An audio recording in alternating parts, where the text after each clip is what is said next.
Harper believed apartment 4B was her ultimate sanctuary, a silent fortress where she could finally vanish from her abusive ex's reach. She never suspected that the man living in 4A, with his sharp, guarded eyes and cold, calculated silence, was actually the most dangerous mafia boss on the East Coast. The deadbolt slid into place with a heavy, satisfying metallic thud. Harper pressed her forehead against the cool steel of the door, her lungs expanding as she took what felt like her first real breath in 3 years. Apartment 4B in Boston's Seaport District wasn't just a home, it was a fortress. The rent was astronomical, draining the savings she had meticulously hidden in a secret Bank of America account over the last 18 months. But it had fob-secured elevators, a 24-hour concierge named Louise, who treated the lobby like Fort Knox, and no paper trail linking back to her old life in Manhattan. More importantly, it was entirely out of Brandon's reach. Brandon. Even thinking his name made the faint, crescent-shaped scar on her collarbone pulse. A prominent corporate litigator with friends in the NYPD, Brandon had made her life a gilded cage. When the emotional abuse had finally escalated into physical violence, Harper had packed a single Samsonite duffel bag, abandoned her leased Audi A4 in a Long Island strip mall, and vanished. Now she was just Harper Collins, a common enough name to blend into the background, working as an ER trauma nurse at Massachusetts General Hospital. For the first 3 weeks, the silence of the luxury loft was deafening. Harper spent her days off sitting on her West Elm sofa, drinking black coffee from a chipped mug, waiting for the other shoe to drop. She checked the peephole every time the elevator chimed. She kept her phone on airplane mode. It was during one of these paranoid peephole sessions that she first saw him. The man in 4A. He stepped off the elevator on a rainy Tuesday evening. Harper watched through the distorted fisheye lens as he paused in the hallway. He was tall, broad-shouldered, and moved with a terrifying, absolute stillness. He wasn't conventionally handsome. His features were too sharp, too harsh. A jagged, faded white scar cut through his left eyebrow. But the suit he wore was unmistakable. A bespoke Tom Ford, charcoal grey, tailored to absolute perfection. A platinum Rolex Daytona gleamed under the hallway sconces as he reached for his keys. As if sensing her gaze, the man froze. He didn't look at the peephole. He just stopped, his posture shifting ever so slightly, the muscles in his jaw ticking. Harper clamped a hand over her mouth, terrified to even breathe. After a grueling 5 seconds, he unlocked his door and disappeared inside. Just a neighbor, Harper whispered to herself, stepping back. Just a wealthy, intimidating Boston neighbor. But over the next month, the red flags began to mount. The man, whose name on the buzzer simply read D. Russo, kept impossible hours. Harper, working grueling night shifts at MGH, often crossed paths with him at 3 or 4 in the morning. He always smelled faintly of expensive cedar cologne, black coffee, and on one memorable occasion, gunpowder and copper. He never had groceries delivered. He never brought women home. And the heavy armored black Mercedes G-Wagon idling in the loading dock downstairs always seemed to be waiting specifically for him, flanked by men whose tailored coats did a poor job of hiding the bulk of shoulder holsters. Despite her survival instincts screaming at her to keep her distance, Harper found herself inexplicably fascinated by Dominic Russo. There was a quiet gravity to him. He never looked at her with the predatory, calculating gaze Brandon used. If anything, Dominic seemed to actively look through her, treating her with a polite, cold indifference that should have been insulting, but to a woman in hiding, felt like safety, until the night her two worlds violently collided. Harper was walking home from the Broadway T station. The November air was biting, whipping through her thin wool coat. Her phone buzzed in her pocket. She froze. Very few people had this new number. She pulled out the iPhone, the screen glowing brightly in the dark alleyway. Unknown. Number. Did you really think you could run, Harper? I know you're in Boston. Her blood turned to ice. Brandon. He had found the city. It was only a matter of time before his private investigators tracked down the seaport address. Panic blinding her, she broke into a sprint, clutching her pepper spray. She didn't stop running until she burst through the lobby doors of her building, startling Luis at the desk. She mumbled an apology, practically diving into the elevator and swiping her fob with trembling hands. When the doors opened on the 4th floor, she stepped out, her mind racing with contingency plans. She needed a new burner phone.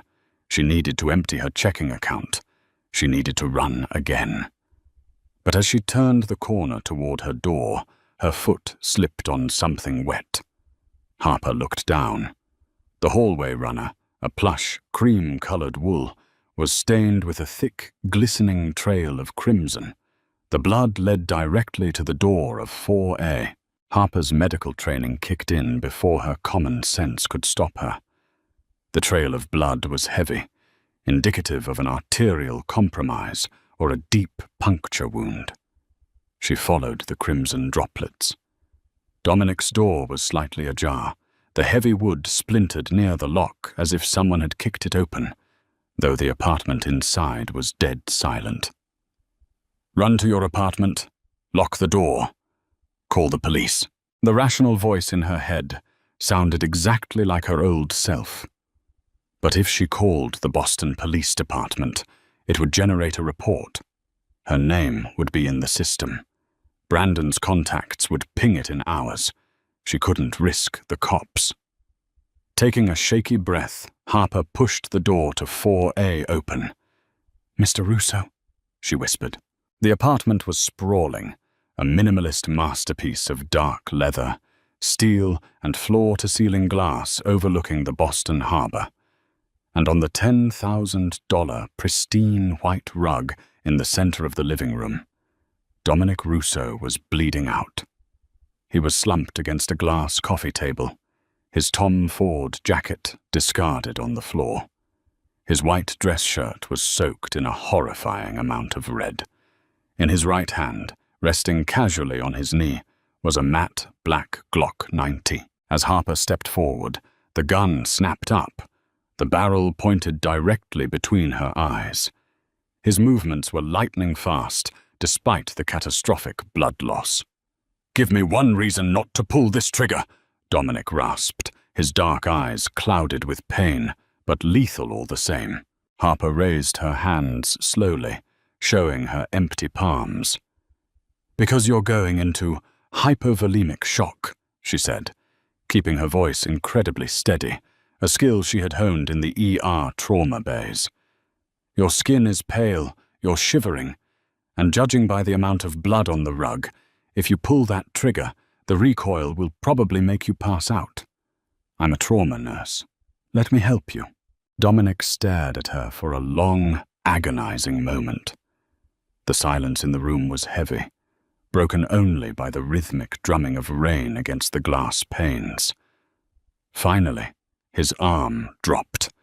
The gun hit the floor with a heavy thud. "Lock the door," he ordered, his voice tight. "And don't you dare call an ambulance." Harper moved fast. She deadbolted the front door, sprinted to her own apartment to grab her trauma kit, a fully stocked medical bag she kept for emergencies, and rushed back. Dominic had stripped off his ruined shirt. Harper knelt beside him, her professional detachment masking the sheer terror thrumming through her veins. He had a deep, jagged laceration on his left side, just below the ribs. It wasn't a bullet wound. It looked like a knife slash, violently delivered. "This is going to hurt," she warned, snapping on blue nitrile gloves and uncapping a bottle of betadine. "I've had worse," he grunted, leaning his head back against the sofa. As she worked, cleaning the wound, packing it, and prepping a needle for sutures, Harper couldn't help but notice the geography of scars mapping his torso. Old bullet wounds, burn marks, surgical scars. This man wasn't just a tough guy. He lived in a war zone. "Who did this?" she asked softly, threading the curved needle. "A disagreement over shipping lanes out of the port of Providence," Dominic replied casually, as if discussing the weather. He didn't flinch as the needle pierced his skin. "They didn't agree with my tariff." "You're not a hedge fund manager, are you?" Harper muttered, tying off a stitch. A low, dark chuckle rumbled in Dominic's chest. "No, Harper, I'm not." She froze. "How do you know my name?" Dominic opened his eyes, pinning her with a gaze that was terrifyingly perceptive. "I own this building. I own the company that manages it. When a woman pays 6 months' rent in advance using cash and a cashier's check and puts 3 deadbolts on her door, I make it my business to know who she is." Harper's heart dropped into her stomach. "You looked into me." "I did," Dominic said. He watched her hands as she bandaged him. "I know your real name isn't Harper Collins. I know you used to live in Tribeca. And I know you're running from a man named Brandon." Harper backed away, dropping the bloody gauze onto the floor. The sanctuary she had built for herself shattered into a million pieces. "You're going to use it against me. You're going to tell him." Dominic shifted, wincing slightly as the painkillers she had given him began to kick in. He reached out, his large, calloused hand wrapping around her wrist. His grip wasn't painful, but it was an anchor, completely immovable. "Listen to me carefully," Dominic said, his voice dropping an octave, losing any trace of its previous casualness. "In my world, loyalty is currency. You just saved my life. That means you are under my protection." "I don't want your protection," Harper shot back, her voice shaking. "I just want to be left alone." "It's too late for that," Dominic said flatly. He nodded toward her coat pocket. "I saw you sprinting from the T-station. I saw you checking your phone like it was a live grenade. He found you, didn't he?" Harper swallowed hard, tears of pure frustration stinging her eyes. She slowly nodded. "I got a text tonight. He knows I'm in Boston." Dominic's expression darkened. The cold, calculated Mafia boss faded, replaced by something much more dangerous.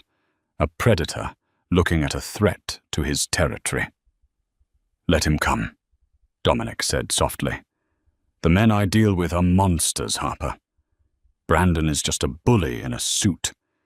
If he steps foot in this building, he won't walk out of it." For the first time in years, looking into the eyes of a ruthless criminal, Harper didn't feel fear.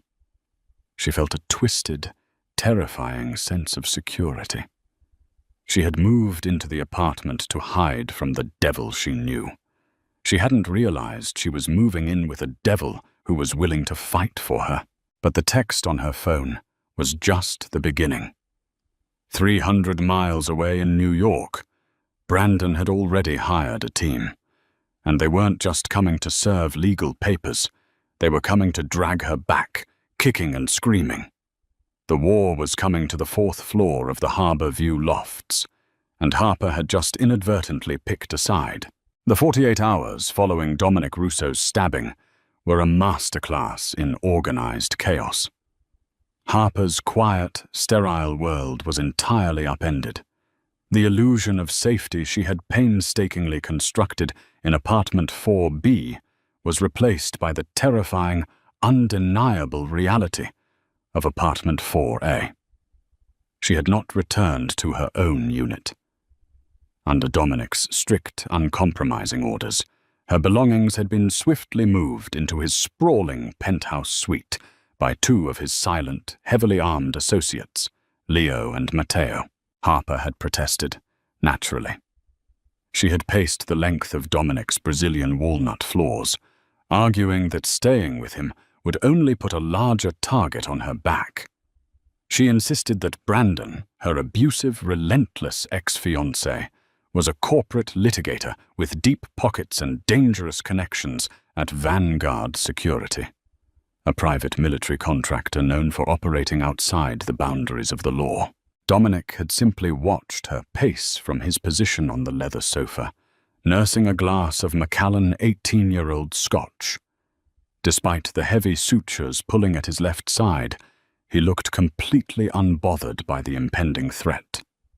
"Brandon has money," Dominic had said, his voice a low, gravelly rumble that sent an involuntary shiver down Harper's spine. "I have an army. There is a fundamental difference, Harper. He buys intimidation. I command loyalty. He will not breach this building." But Harper knew Brandon. She knew the obsessive, suffocating darkness that drove him. He viewed her not as a person, but as a possession he had misplaced. And Brandon never allowed his possessions to be taken by someone else. The first sign of trouble arrived on a Thursday evening. The Boston skyline was painted in bruised shades of purple and charcoal, heavy rain clouds rolling in from the Atlantic. Harper was in Dominic's kitchen, preparing a simple dinner of roasted chicken and vegetables. She found a strange comfort in the mundane task, a brief respite from the adrenaline coursing through her veins. Dominic was seated at the kitchen island, his laptop open, reviewing shipping manifests. The domesticity of the scene was entirely at odds with the loaded Sig Sauer P226 resting next to his keyboard. Suddenly, the encrypted intercom on the wall buzzed. It wasn't the standard building system. It was a secure line connected directly to the men guarding the perimeter. Dominic pressed the button. "Speak, boss?" Leo's voice crackled through the speaker, tight and professional. "We have a situation in the lobby. 3 unmarked black Suburbans just pulled up to the loading dock. Vanguard plates. 6 men, tactical gear under civilian coats. They bypassed the concierge and are demanding access to the 4th floor. They have a man claiming to be a process server with a federal warrant." Harper dropped the kitchen knife. It clattered against the marble countertop, a sharp, jarring sound that echoed in the silent apartment. Her breath hitched. "He's here." Dominic didn't flinch. His expression hardened into a mask of pure, unadulterated menace. He slowly closed his laptop. "A federal warrant for what, exactly?" "They claim they are assisting a private retrieval operation for a stolen asset," Leo replied. "A Miss Harper Collins." A wave of nausea washed over Harper. Stolen asset. That was exactly how Brandon saw her. She backed away from the counter, her hands trembling uncontrollably.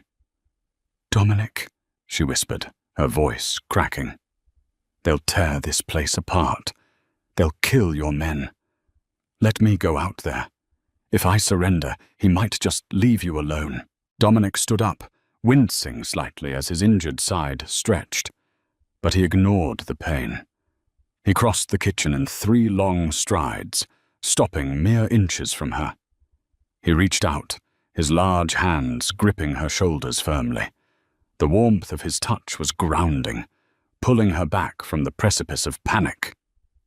"Look at me," Dominic commanded softly. Harper forced her eyes up to meet his. They were dark, dangerous, and completely fearless. "You are not an asset," Dominic said, his words deliberately slow and measured. "You are a guest in my home. And nobody, no lawyer, no mercenary, no ghost from your past, takes what is under my protection. Do you understand?"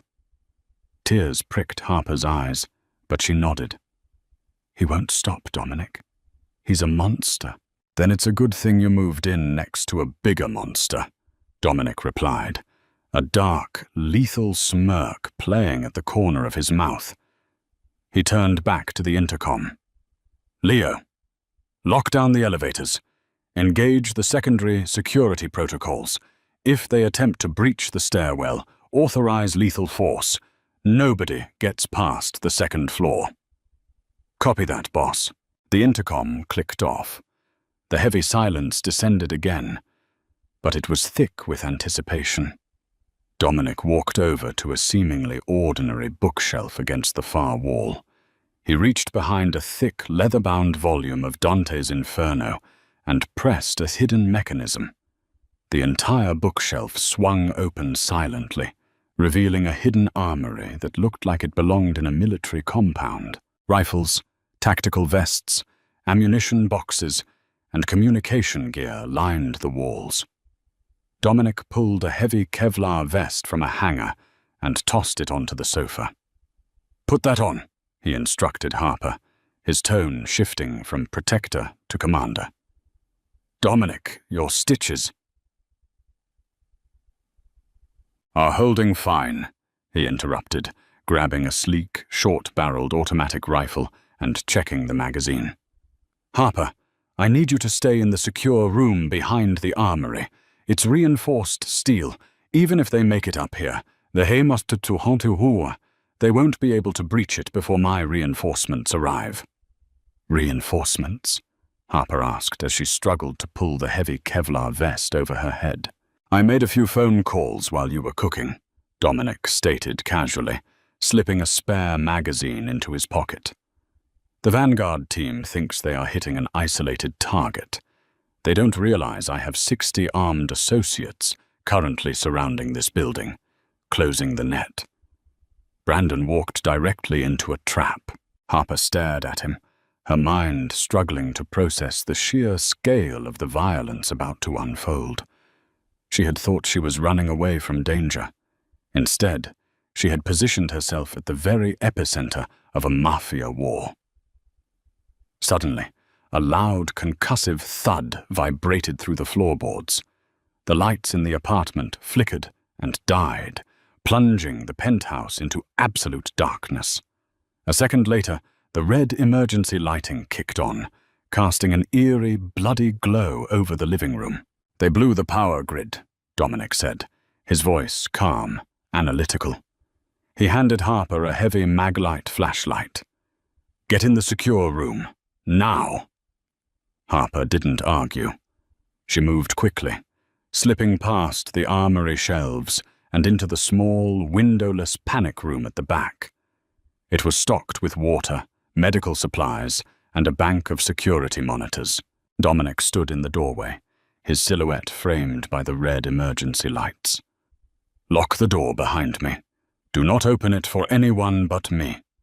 If you hear someone else's voice, you stay completely silent." "Dominic," Harper called out before he could close the heavy steel door. "Be careful." He paused, looking back at her. For a fraction of a second, the cold Mafia boss melted away, revealing the man who had let her stitch his wounds on his living room floor. "I always am," he murmured. The heavy steel door slammed shut. The locking mechanism engaged with a definitive, hollow clank. Harper was completely alone. She turned to the security monitors on the wall. Several cameras had been disabled, displaying only grey static, but the camera in the fourth-floor hallway was still active. Harper watched the screen, her heart hammering against her ribs like a trapped bird. For 5 agonizing minutes, nothing happened. Then the stairwell door violently burst open. 4 men spilled into the hallway. They were dressed head to toe in black tactical gear, carrying suppressed submachine guns. They moved with terrifying, coordinated precision, checking corners and advancing down the runner, the exact same runner where Harper had found Dominic's blood just days earlier. The Vanguard mercenaries stopped directly in front of apartment 4A. One of the men pulled a heavy breaching charge from his vest, preparing to blow the locks off Dominic's door. Harper held her breath, gripping the edge of the metal desk. Before the mercenary could plant the explosive, the door of apartment 4B, Harper's old empty unit, flew open. Dominic stepped out into the hallway. He wasn't hiding. He wasn't waiting for them to breach. He was taking the fight directly to them. The hallway erupted into chaos. The security feed lacked audio, transforming the brutal firefight in the hallway into a macabre, silent ballet of violence. Muzzle flashes strobed wildly, illuminating the corridor in harsh, blinding bursts of white light. Harper watched in horrified fascination as Dominic moved. He didn't fight like a man nursing a severe stab wound. He moved with the lethal, fluid grace of a predator defending its territory. He fired 2 precise bursts from his rifle, dropping the 2 Vanguard mercenaries closest to him before they could even pivot to acquire him as a target. The remaining 2 men scrambled for cover behind a thick marble pillar near the elevator bank, returning fire. Plaster exploded from the walls, raining dust and debris onto the floor. Dominic ducked back into the doorway of apartment 4B, using the reinforced doorframe as a shield. Harper's hands gripped the edge of the console so tightly her knuckles turned white. "Please, please let him be okay," she chanted silently in her mind. On the screen, a new figure stepped out of the stairwell. He wasn't wearing tactical gear. He wore a perfectly tailored navy blue Brioni suit, his blonde hair flawlessly styled. He looked entirely out of place in a war zone, yet he commanded the space with a cold, arrogant authority. Harper's blood turned to ice. Brandon. He had actually come himself. His ego, his obsessive need to possess her, had driven him to personally oversee the extraction. He stood behind the remaining mercenaries, shouting something, his face twisted in a mask of rage. Dominic, realizing the true target had arrived, abandoned the safety of the doorframe. He stepped fully out into the open hallway, his rifle raised. The exchange of fire was terrifyingly brief. 1 Vanguard mercenary went down, clutching his thigh. The other managed to fire a desperate spray of bullets before Dominic's return fire caught him squarely in the chest plate, throwing him backward. Suddenly, the hallway was quiet. The dust settled, swirling in the emergency lights. Dominic stood at the end of the hall, his weapon aimed squarely at Brandon's chest. Brandon, completely disarmed and utterly out of his depth, froze.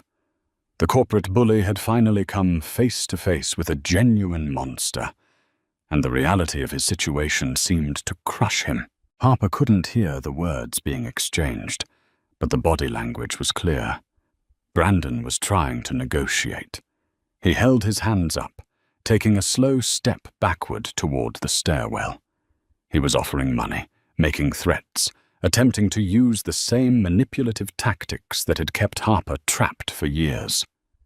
Dominic simply stood there, immovable, cold, and calculating. He didn't lower his weapon. He took 1 step forward, then another. Brandon stumbled backward, his arrogance completely evaporating, replaced by raw, naked terror. He turned to run. Before he could take 2 steps, the stairwell door opened again.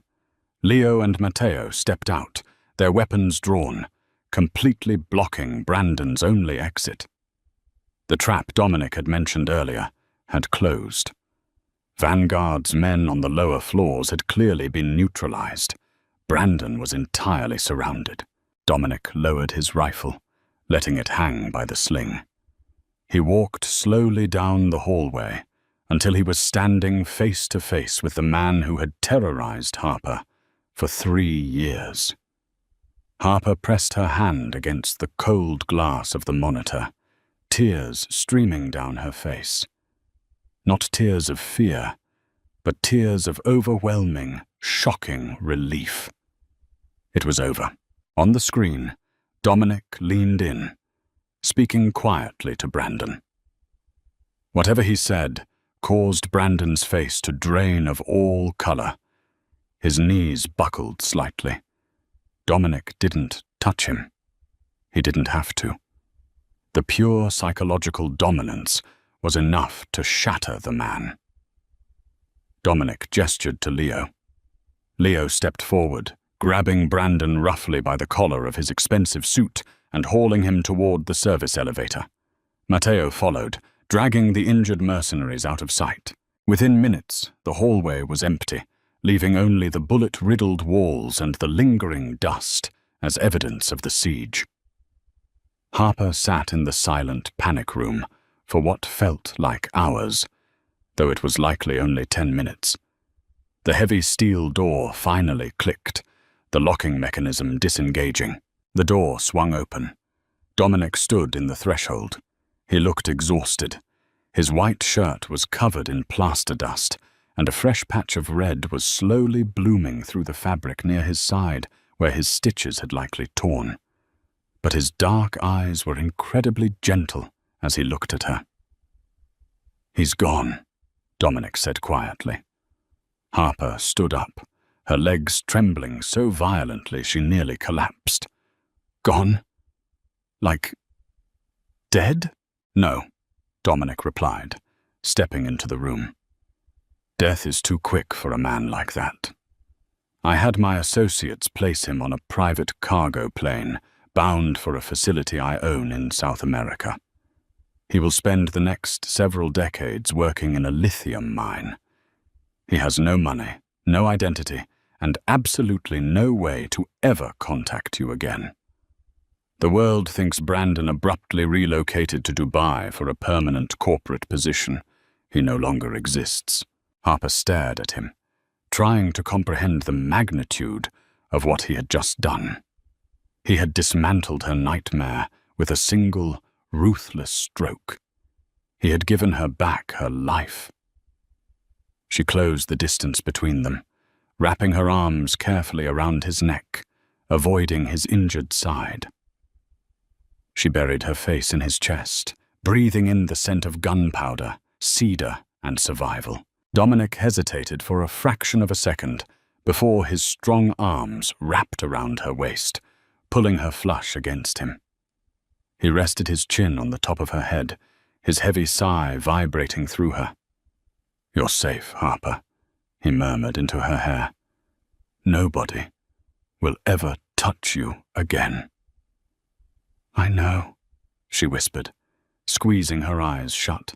She had moved into apartment 4B to hide from the devil. She had expected a life of paranoia, isolation, and constant fear. Instead, she had found an unlikely protector in the shadows of apartment 4A.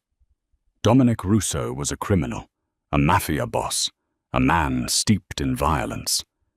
But as she stood in his arms, surrounded by the remnants of a war fought entirely for her, Harper realized she didn't care. She wasn't hiding anymore. She was exactly where she belonged. If you were captivated by Harper's thrilling escape and Dominic's ruthless protection, you will not want to miss our next gripping story. Hit that like button, share this video with your fellow romance and drama lovers, and subscribe to our channel for more intense, heart-pounding mafia romances. Do not forget to ring the notification bell so you never miss a twist, a betrayal, or a steamy encounter. Your support keeps these stories alive. Please comment your favorite character today.